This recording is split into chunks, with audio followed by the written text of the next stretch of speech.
Washington a menti, et cette fois, ce n'est pas Téhéran qui porte l'accusation, ce sont les agents du renseignement américain eux-mêmes qui contredisent en privé ce que leurs propres responsables déclarent devant les caméras du monde entier. Pendant que Pete Hegseth affirmait au Pentagone que le programme de missiles iranien était fonctionnellement détruit, épuisé, décimé et presque complètement inefficace, ses propres services transmettaient à leurs supérieurs une évaluation radicalement différente, une évaluation qui dit exactement le contraire. Et ce n'est pas Press TV qui l'a révélé. Ce n'est pas la télévision iranienne. C'est le Wall Street Journal. Bienvenue sur Monde sous tension.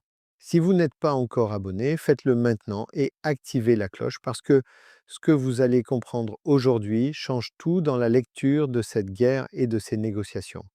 Il ne s'agit pas d'un simple désaccord entre fonctionnaires américains sur des chiffres militaires. Il s'agit de la preuve que la position américaine à Islamabad repose sur une fiction. La fiction qu'Israël et les États-Unis ont anéanti la capacité militaire iranienne. La fiction qu'Iran négocierait depuis une position de vaincu, et l'Iran, assis en face des Américains à la table des négociations à Islamabad, connaît cette fiction. Il sait que l'autre camp le sait aussi. Voilà exactement ce que nous allons analyser ensemble. Premièrement, ce que le Wall Street Journal et CNN ont révélé sur les missiles iraniens et pourquoi ces révélations démolissent le narratif américain de la victoire militaire. Deuxièmement, pourquoi la stratégie iranienne consistant à enfouir ces missiles dans des tunnels souterrains est l'une des décisions militaires les plus intelligentes de ces dernières décennies. Troisièmement, ce que cela signifie concrètement pour les négociations d'Islamabad et le rapport de force réel entre l'Iran et Washington. Quatrièmement, la révélation sur la Chine et ce qu'elle prépare pour l'Iran. Et cinquièmement, pourquoi l'Iran sort de cette guerre, non pas comme un pays vaincu, mais comme une puissance régionale dont la capacité de nuisance reste entière. Commençons par les faits tels que rapportés par les sources les plus crédibles disponibles.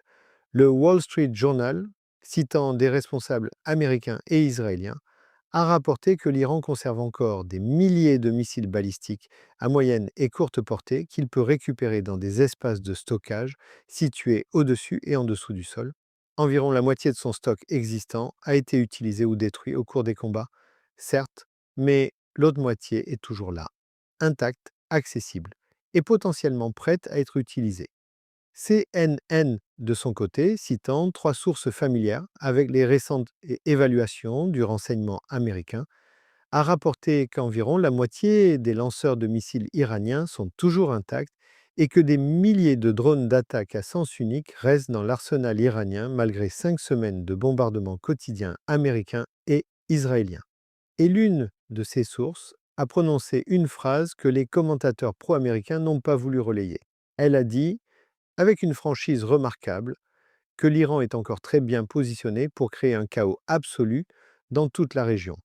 Des milliers de missiles, des milliers de drones, la capacité de créer un chaos absolu dans toute la région, voilà ce que le renseignement américain dit en privé pendant que Pete Hegseth dit autre chose en public. Et voici le détail qui rend cette révélation encore plus explosive. Les évaluations du renseignement américain contredisent directement ce que le secrétaire à la Défense avait déclaré lors d'un briefing au Pentagone le 8 avril. Il avait affirmé devant les caméras du monde entier qu'en moins de 40 jours, le CENTCOM, en utilisant moins de 10% de la puissance de combat totale de l'Amérique, avait démantelé l'une des plus grandes armées du monde. Il avait ajouté que le programme de missiles iraniens était fonctionnellement détruit, épuisé, décimé et presque complètement inefficace. Et il avait conclu en déclarant que l'Iran était militairement décimé et que sa situation s'assombrissait de jour en jour.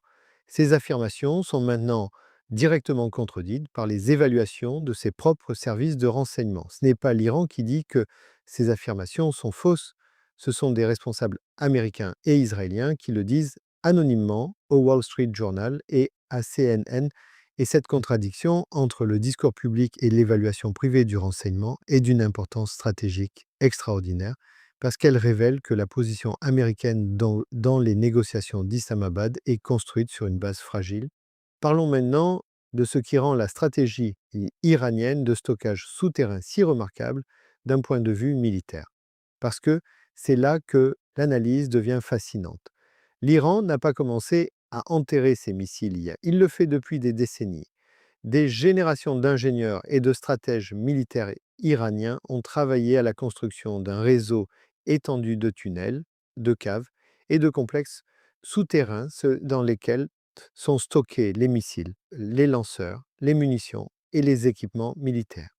Ces installations sont enfouies profondément dans les montagnes iraniennes, à des profondeurs que les bombes conventionnelles ne peuvent pas toujours atteindre, et leur conception reflète une compréhension claire d'une réalité stratégique que l'Iran a intégrée depuis les années 1980.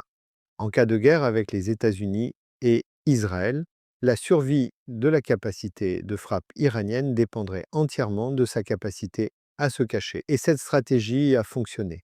Selon le Times of Israel, citant des responsables israéliens, les États-Unis et Israël ont de plus en plus ciblé les entrées de tunnels menant à ces installations souterraines et les équipements utilisés pour tenter d'y regagner l'accès. Ils ont essayé de fermer les sorties, pas de détruire les missiles eux-mêmes, parce que les missiles eux-mêmes sont enterrés trop profond pour être atteints par les frappes aériennes. Et selon les mêmes sources, l'Iran déploie déjà des bulldozers pour réparer les entrées de ces installations de stockage souterrains qui avaient été frappées. Il répare les dégâts, il rouvre les accès et il récupère les lanceurs enterrés. Un responsable israélien cité par Cannes, la chaîne publique israélienne, a dit quelque chose d'extraordinairement révélateur. Il a dit que les dommages infligés à l'Iran ne sont pas irréparables et qu'en l'absence d'un accord significatif, Tsahal devra retourner combattre l'Iran. Ce n'est pas la déclaration d'un pays qui a remporté une victoire totale. C'est la déclaration d'un pays qui sait que le problème n'est pas résolu et il y a une dimension tactique supplémentaire que les analystes soulignent. Les lanceurs mobiles iraniens permettent à l'Iran d'adopter une stratégie de tir et de déplacement qui rend difficile le suivi et la destruction de ces lanceurs. La même stratégie qui a posé des défis considérables aux États-Unis dans leur campagne contre les Houthis au Yémen, l'une des principales forces mandataires de l'Iran. Vous tirez, vous vous déplacez immédiatement, vous vous cachez dans un nouvel endroit et vous recommencez. C'est une stratégie qui nécessite des systèmes de guidage sophistiqués et une coordination logistique précise, et l'Iran la maîtrise depuis des années. Abonnez-vous maintenant si ce n'est pas encore fait et activez la cloche parce que les négociations d'Islamabad continuent et ce qui arrive dans les prochains jours va tout changer. Regardons maintenant ce que tout cela signifie pour les négociations d'Islamabad parce que c'est là que l'analyse prend toute sa dimension géopolitique. La position américaine dans ces négociations repose sur une prémisse centrale, l'idée que l'Iran a été militairement affaibli à un point tel qu'il n'a pas d'autre choix que d'accepter des concessions significatives. Là, c'est sur cette prémisse que les Américains arrivent à Islamabad en demandant à l'Iran d'abandonner son programme d'enrichissement nucléaire, de réduire ses capacités militaires et de faire des concessions majeures sur des questions stratégiques. Mais si l'Iran conserve encore des milliers de missiles balistiques, si la moitié de ses lanceurs sont intacts, si ses forces navales des gardiens de la Révolution conservent la moitié de leur capacité, et si des milliers de drones d'attaque sont toujours opérationnels, alors la prémisse américaine est fausse. Et si la prémisse est fausse, les demandes qui en découlent sont irréalistes. Et les négociateurs iraniens à Islamabad savent exactement cela. Comme l'a dit une source familière avec les évaluations du renseignement américain, citée par CNN, vous êtes hors de votre tête si vous pensez que cela sera réglé en 2 semaines. 2 semaines, c'est la durée de la trêve. Et un officiel américain du renseignement dit publiquement que l'idée de résoudre ce conflit en 2 semaines est complètement hors de portée de la réalité. Voilà ce que le propre renseignement américain pense des ambitions affichées de Trump et de Hegseth, et voici la dimension supplémentaire qui rend cette situation encore plus complexe pour Washington. Selon CNN, les États-Unis ont des informations selon lesquelles la Chine se prépare à livrer à l'Iran des systèmes de missiles antiaériens portables connus sous le nom de Manpads, et deux des sources citées indiquent que la Chine cherche à acheminer ces livraisons via des pays tiers pour masquer leur origine. L'ambassade de Chine à Washington a démenti ces informations, mais des sources américaines les maintiennent. Si ces informations sont exactes, l'Iran est en train de profiter de la trêve non seulement pour réparer ses installations souterraines et récupérer ses lanceurs, mais aussi pour renforcer sa défense aérienne avec des systèmes chinois de nouvelle génération. Et une défense aérienne renforcée rend toute future campagne de bombardement américano-israélienne encore plus coûteuse et plus risquée pour les deux belligérants. Regardons maintenant ce que cette situation révèle sur la position réelle de l'Iran dans cette crise. L'analyse du Centre pour les études stratégiques et internationales, l'un des think tanks militaires les plus respectés de Washington, est sans appel. Elle conclut que, même avec une fraction de sa puissance d'avant-guerre, l'Iran reste un acteur dominant dans la sécurité du Golfe. Ce n'est pas Prestevi qui dit cela, c'est un institut américain basé à Washington qui analyse les conflits pour le gouvernement et les forces armées des États-Unis. Et voici la vérité nue que toutes ces données permettent de formuler clairement. Selon les données compilées par l'agence Anadolu, à partir des chiffres officiels des ministères de la Défense, l'Iran a lancé plus de 6000 missiles et drones contre 7 pays arabes en 41 jours. 6413 en 41 jours. Et après tout cela, il lui reste encore des milliers de missiles dans ses arsenaux souterrains, des milliers de drones, la moitié de ses lanceurs intacts et la capacité de réparer ses installations et de récupérer ses équipements. Ce n'est pas le bilan d'une armée détruite.